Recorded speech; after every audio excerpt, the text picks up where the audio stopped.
Right, so what we're doing this morning is just giving you a brief introduction into the unit and get that context stuff going. So avionics and aviation, or aeronautical engineering is the name of the module unit. Now there's a lot of the stuff I'm going to talk about now you can get online. Like you can go and watch videos on all these things, you can find this information out anywhere you like. The only reason I'm talking is because I like talking. All right? So, and plus what I'll do is I'll point out some of the idiosyncratic things that as an engineering class you need to be aware of. So there's history of aviation out there by the mile and lots of good videos with some good funny stuff and all that sort of gear. So what we're going to start with is just what do you think would have been the first attempts of man to fly? That were reasonably successful, by the way. Like, didn't Da Vinci do one? Okay, Leonardo da Vinci did have some designs. No one has been able to replicate the designs into a position to fly, but they have been used to give guidelines to other people, and we'll come to that in a moment. Leonardo da Vinci was in the, what century? About the 16th century. Oh, by the way, forgot. Did you do your homework? Which part? Which is tin brass? Which one goes in brass and which one goes in? No, don't Google it. You were supposed to go away and find out. All right, okay. What I tend to remember just for that one, now I know I'm digressing back, but just for this moment, because it was on the last video anyway, brass and bronze are two very important copper alloys. Right? Bronze comes first in the history of man because bronze is easy to alloy. And it alloys, well, it's not easy to alloy, it's just that when you add something you could find readily. That's a product you find in lakes and sands in lakes. Tin. Tin deposits were reasonably easy to find.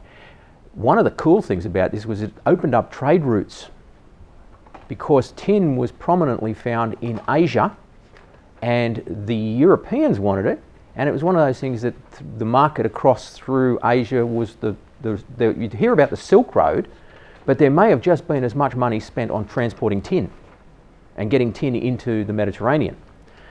Anyway, so tin bronze is probably the easiest way to remember it, but remember the Bronze Age is when you go, it's an identity of a period of time based on the metalworking that's being done. Brass is zinc. Now, it gets a bit tricky because you can alloy zinc and tin. If you have a predominant amount of zinc, it becomes a brass. If you put a predominant amount of tin in it, you can still have zinc in it and you call it a bronze. You can also add nickel, and you get the copper and nickels. And you get all these ranges within it. So anyway, bottom line is, for the answer to yesterday's question was, should have answered tin for bronze, zinc for brass. Okay. Remember that for next time. Okay. Back to aircraft. First flight, Leonardo da Vinci could have been one of the first people to think about flying in a very serious and scientific way. But there were people doing this stuff before that. Often not necessarily Europeans. All right, let's have a look. You can't quite make this image out as well as you might, but it apparently is a painting on a wall in China, on a wall panel, in a doorway, actually a sliding door, of what appears to be a man strapped to a kite tethered to the ground and quite considerably high up. Now, whether or not this was very successful sounds very dangerous, because if you've ever flown a kite, or if you fly a kite like I fly a kite, often they hit the ground at a rate of knots, and if the wind isn't there for you, it's not going to work anyway, but it can be very unpredictable. I'm not sure I want to be strapped to a kite. But just to go to show that this idea isn't as dumb as it sounds, and we'll see what they used it for in a moment, but we think that maybe they were using it for military purposes. Here is an example of a officer of some sort. Well, I don't know if he's an officer, but he's wearing one of those funny hats that they wore back in the turn of the century. I'd say he's American Army or something like that, tethered to a whole bunch of kites. Again, doesn't sound like it's an extremely safe idea. But what we think they may have been doing with these sorts of things is getting a military advantage by getting high enough to overlook an enemy army. So the Chinese may have been doing it for that purpose. Well, there's a reasonable suggestion there is.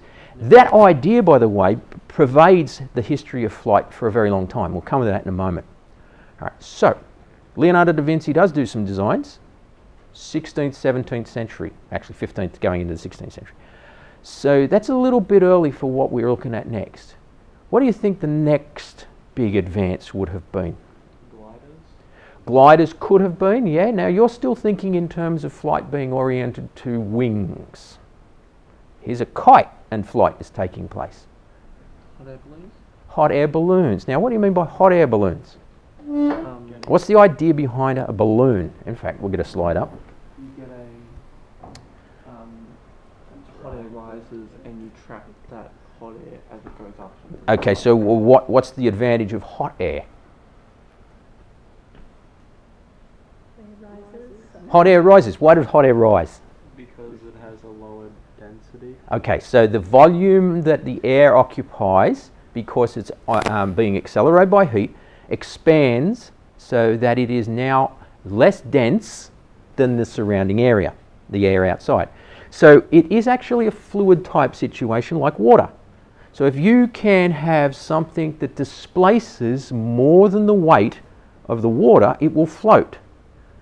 Same idea. If you can displace the volume of air and the air is lighter, or there's less weight in that volume, then that volume will become buoyant and will move. So heating the air underneath. Now what can you think would be, actually have a look at this by the way, this is a picture of a postcard from a period in France where the guys were doing these experiments and they're actually quite good and the heights seem to be reasonable, everybody going wow look at this, but the size of the ring around the outside that those guys are standing in, this blue mark is not small. I mean there's two guys there by the way, you know. The fire is up underneath, which sounds a little bit dodgy, doesn't it? Right? And look at the angle he's on. Okay, so if you've got any sort of gust of wind that turn those things slightly, the fire that is heating the air is likely to cause a problem. Now, where do you think they got the idea for this from?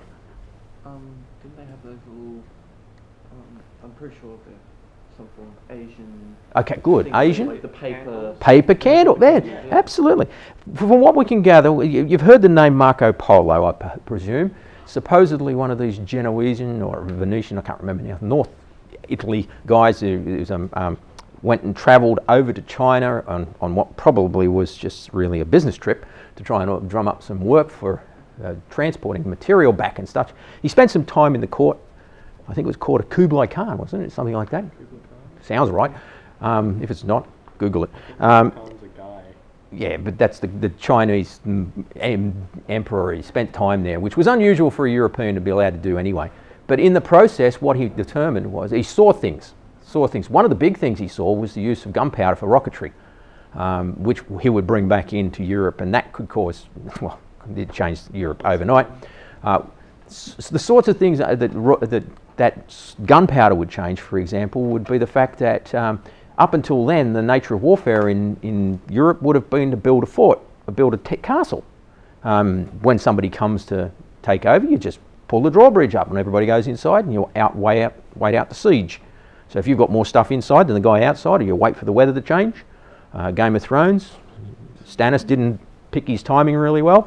And so, you know, you don't turn up and go on a siege when you've got no food. It doesn't work. Anyway. So that changed overnight because you couldn't go inside and pull the drawbridge up because you just come along and blow the drawbridge up. With a cannon, you just blow up the site. Changed. It changed with around the time of the Crusades, and there was a lot of this siege stuff going on, and the cannon was being brought in at that stage. Anyway, that's going off track, but that's one of the other things that came out in Asia, probably also through the use of it by the Muslims in the fighting with the Christians and so on. Anyway, yeah, the Crusades that weren't so holy. Actually, there's a whole bunch of stuff in history with that sort of thing. We got a lot out of that, Europe. We got numbers, and we got science.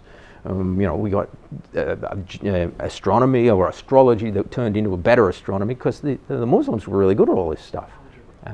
Algebra, yeah, absolutely.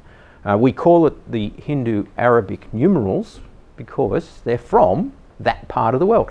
Anyway, so we got the idea perhaps through observing the kind of candle thing. Now, you have to wonder with the Chinese sometimes is that if they had these brilliant ideas, why didn't they go further with them?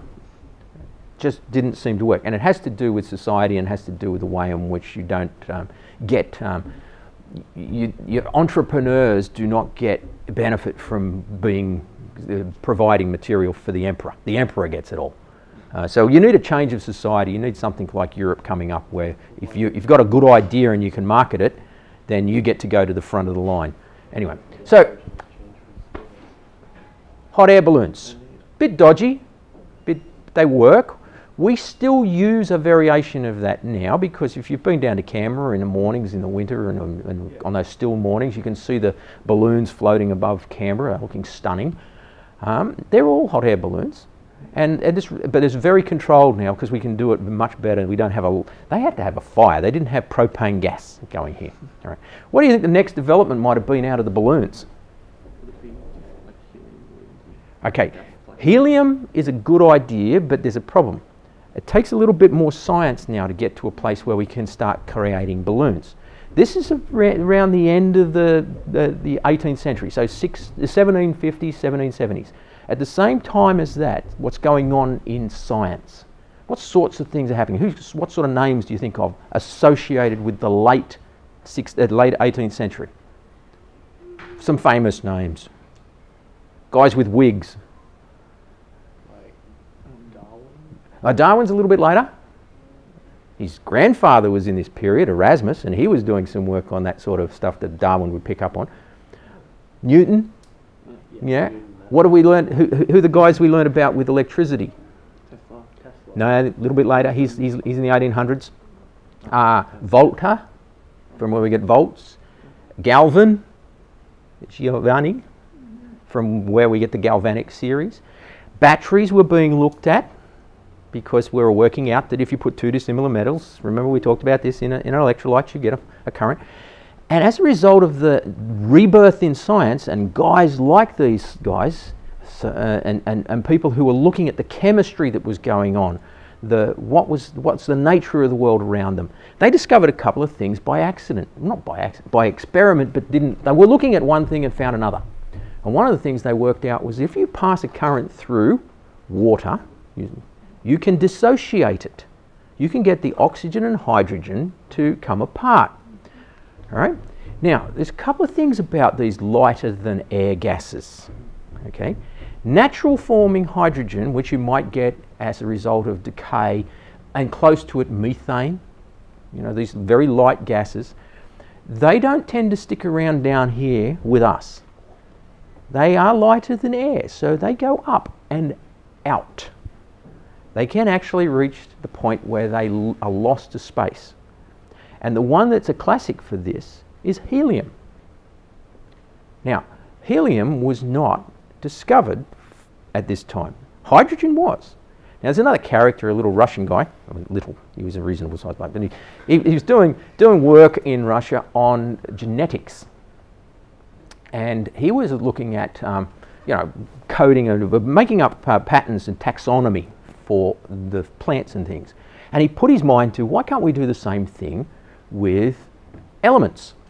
And he had there's a range of known elements, Mendeleev, and he starts going around looking at what are the similarities between some of the materials, and he finds that as you start to look at their atomic weights, you can put them into groupings that are similar in pattern and in properties. And he noticed that this repeated. First off, he thought it repeated on a base of 8, so he could move across, and then it'd come back and start all over again. And he referred to them as periods in which these materials would act the same, related to the atomic weight. And of course they had to then move the table over a little bit to accommodate the things called the transition metals, and you start to see the pattern of what you know as the periodic table. But he had noticed that there's a whole group of materials over on the right hand side of his groupings that were inert. They were the kind of materials that would not combine with anything else. And the top elements of them were natural gases. And he found hydrogen worked on one side of the table, but there was a missing spot on the other side of the table where there should be a gas that is inert, that is lighter than hydrogen, which was helium. So they started to think in terms of, well, where might we find helium? We can't find it in the atmosphere because if it's lighter than air, it's gone. So they think, well, maybe in mines, maybe in trapped areas within mines where it hasn't actually got to the surface yet. And that's exactly what happened. They started to look for it and found it. But in the meantime, they had worked out that if you put hydrogen in a container, it's lighter than air, it displaces more than the volume that's around it, so it floats. And so you get your normal hydrogen balloons. Now, hot air balloons, you can control by turning the heat on and off. Hydrogen balloons, you've got to control by releasing weight to go up and releasing hydrogen to go down. So it's limited in flight times too. The other thing about balloons is you really can't control where you're going because you're relying on the wind. So ballooning became a matter of climbing to an altitude where you found a wind going the direction you wanted to go and going with it. Now, if you've only got a limited amount of sandbags to throw out and a limited amount of gas to let go, you sort of got to be really careful about how you do this if you want to go any long distance. So the first uses of balloons were tethered. So you just tied them to a rope. So the guy could be pulled down or lifted up, right? Whether it was hydrogen or helium, helium comes later because hydrogen has a problem. And we'll talk about that in a moment when we get to Zeppelins and stuff. Then you use them as a place for observing military activity. One of the classic places where this came into its fore was the American Civil War, because they used balloons on both sides to be able to observe opposite sides for gunnery, so you could target your gunnery.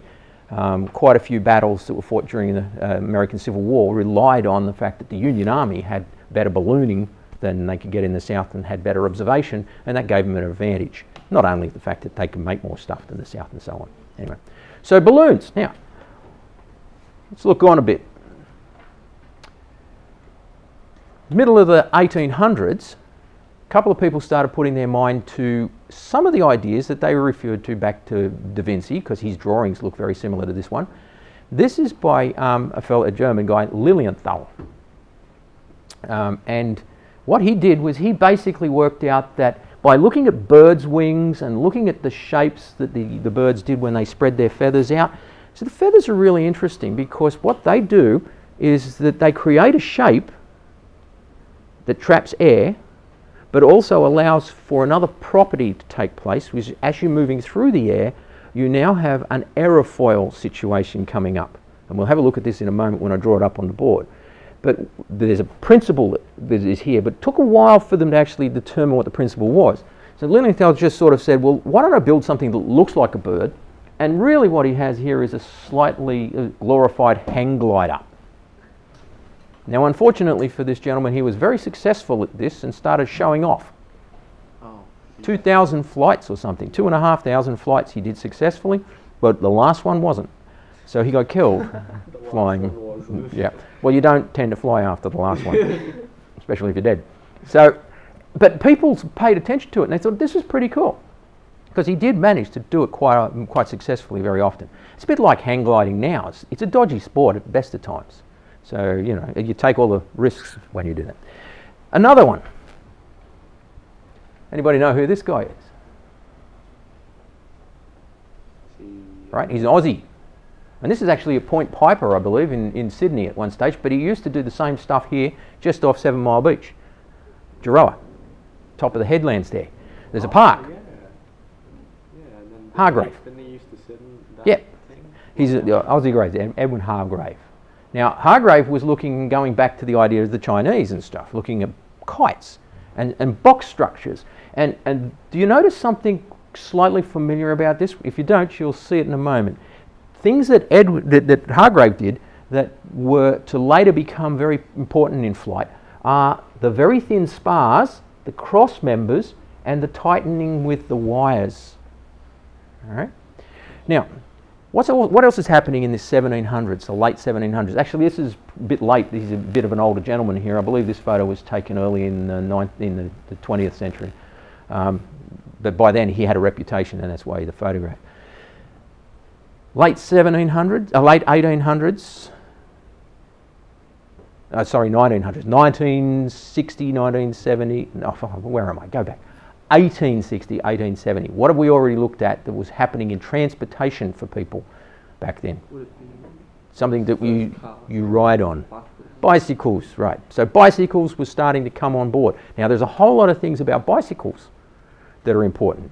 You start getting tension wires that can handle loads, and you're developing chains that can be drivers, chains that would then come into motors.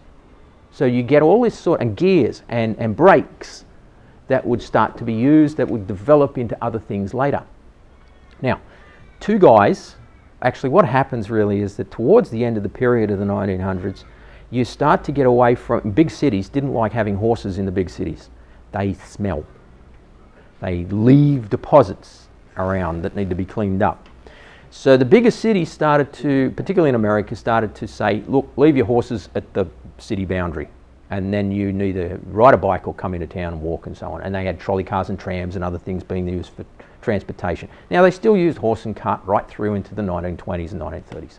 But it was not that popular in the big cities because of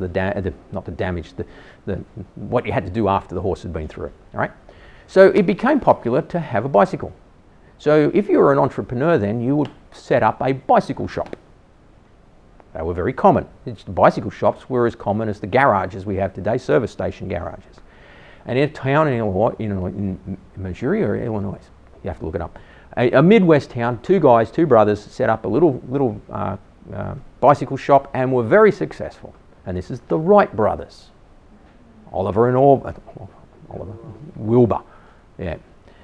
Basically what they did was that they were so successful they had plenty of time for other things at the same time. So, and they had a bit of money and they were very interested in science, and they had read the stuff that Hargrave had done, and they read the stuff that Lilienthal had come up with, and they started to do experiments of their own.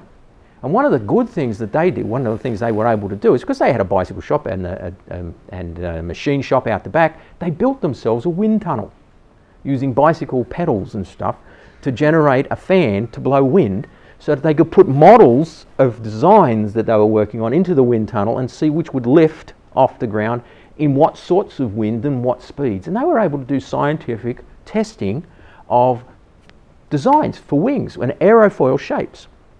And eventually, famously, oh, hang on, before I go there, I have found some slides of people who were at the same time trying to find out how to fly.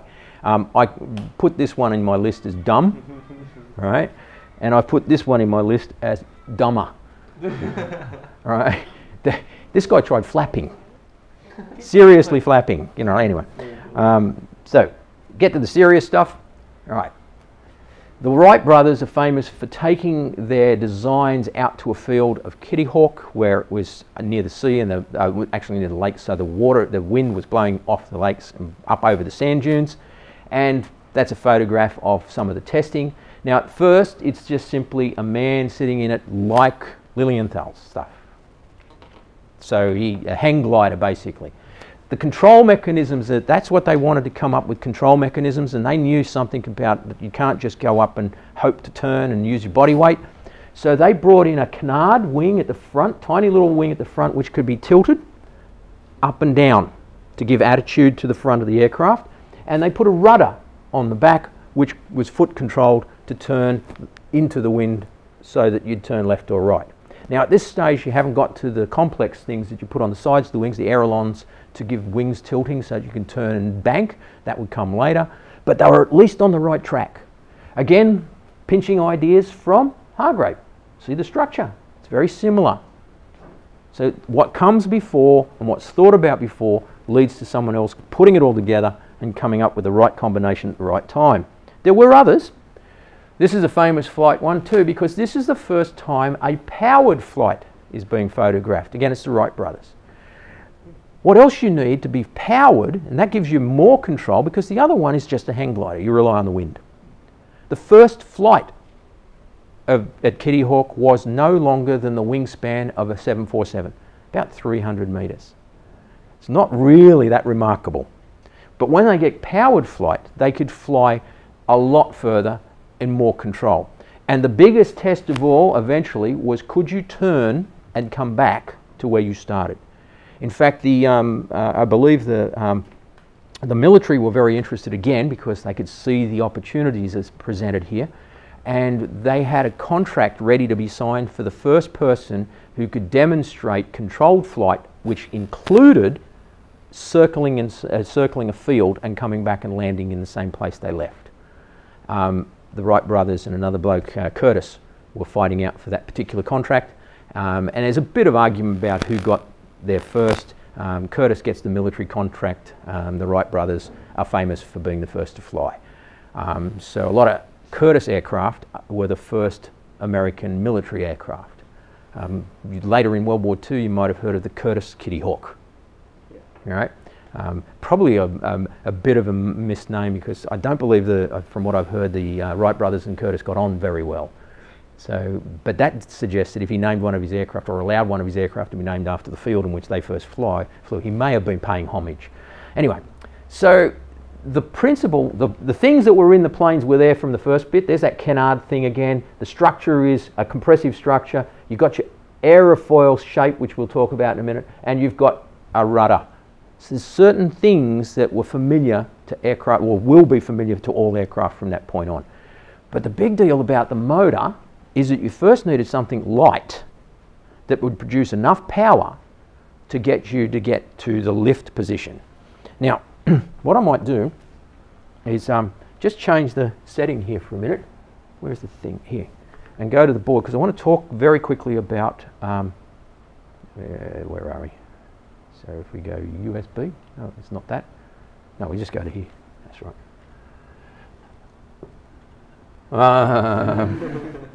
Somebody's being funny. Right, okay. Now, oh, I can do it with my finger, can't I? A wing that you are familiar with, known as an aerofoil. Basically, the principle here is something that we're going to be talking about at length, because we need to look at it from the detail of how we came to that. And we're going to go back in a moment to another scientist from the 17th century who did give us the information about how this works.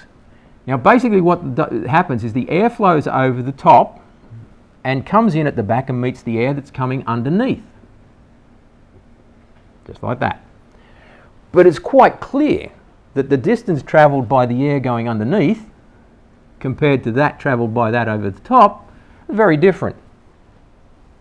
Now, the principle that's applied here is Bernoulli's principle.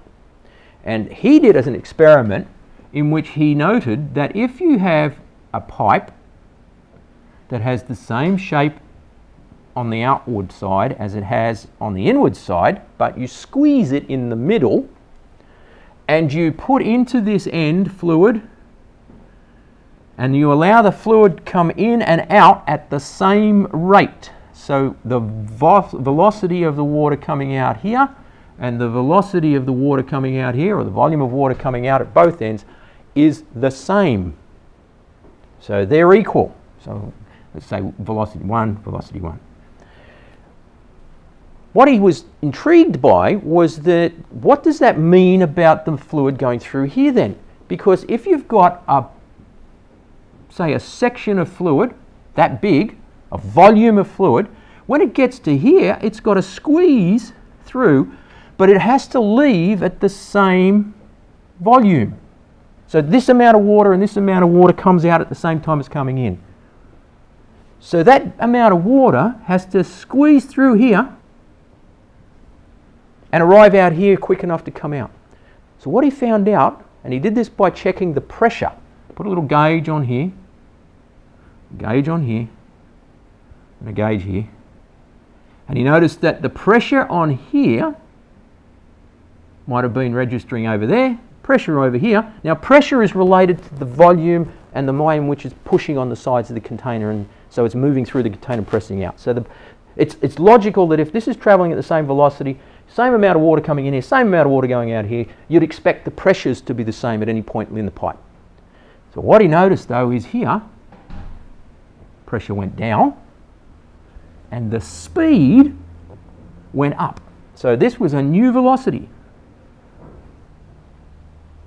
And that makes sense, because if you've got 1 or 2 particles of water here and you want 1 or 2 coming through here, then they have to come through here quick to catch up with the ones that have already gone through. So they spread out. That's important. The Bellini's principle applies to this by saying, well, as the air goes over the top, the relative density of the air spreads out. Whereas coming underneath here, to keep the same number of volumes coming through, the spacing between the molecules in the air stays similar all the way along. That means the density here is higher than the density above. The pressure is lower above than it is below. So here's the principle. Here you've got one pressure, and here you've got a lower pressure, pressure 1 and pressure 2. Because this is lower, the air's spread out, this guy pushes up. It's buoyancy again at work. That's flight. The Bellini principle applied to an aerofoil. Now it takes them until the late 1800s, late 1900s to work that out, of course. And that's what really was being done by Lilienthal, really what was behind Hargrave's ideas with kites. Hargrave was working on the idea that if you had a kite, box kite, one of the reasons it flew was as the air went round, it created a partial vacuum behind, and that vacuum would draw onto it. So he worked out the box kite shapes worked better. Anyway, so let's go out of there and go back to our slideshow, which was on computer. So there you go. We're at these first flights. What do you think is important that comes next? Oh, by the way, just here, this is a better picture showing all of the main things from an engineering perspective. You've got bicycle wheels really just being used. The framing is just tubular, or wood actually. It's mainly just made out of timber that's been, because timber's lighter than metal, so therefore you'd use your timber. The wing structures in those days, I'll probably go back again, just a moment. Come on. All right.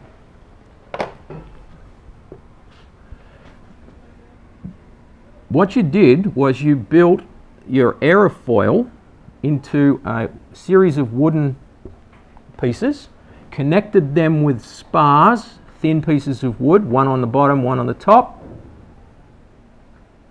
And then to keep the light weight to it, you would cover it with a very thin material, perhaps a canvas, or even, as the Germans would later do, put on it a paper, very heavy gauge paper, and then paint it with a resin material which would shrink when it dries.